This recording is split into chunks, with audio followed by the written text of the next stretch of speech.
Hi everybody, welcome back to another episode of Across the Lawn. Today I'm here with Brad Kirsch, the head women's varsity basketball coach here at St. George's, and we'll be asking him some questions. So first, Brad, can you tell us where your passion from coaching comes from? My passion for coaching, I love to compete. I've always loved to compete since I was a little kid, and as I've gotten older, coaching allows me to continue to do that. So basketball is such a chess game, and this ability of moves and counter moves and watching film and learning what the other team does and trying to adjust, and in the game trying to adjust. And hey, sometimes you're the better team or sometimes you're playing from behind, but there's always these ways in which you can be competitive. And so it's always been that for me.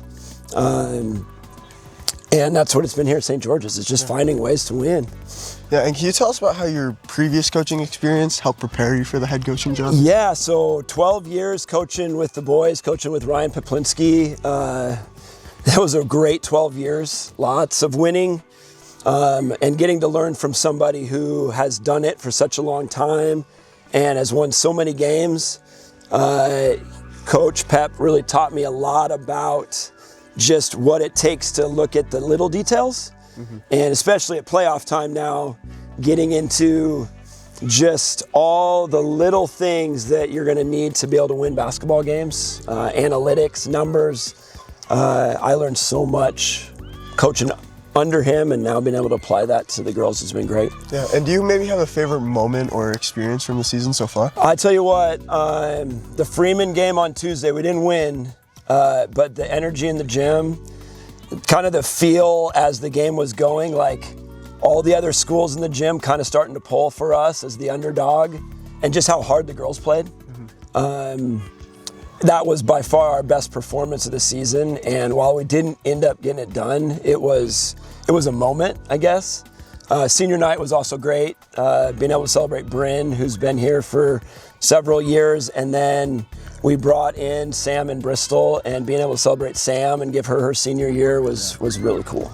Yeah, and what is your message to your team going into playoffs? Our message has been we can do this, but it takes doing all the little things.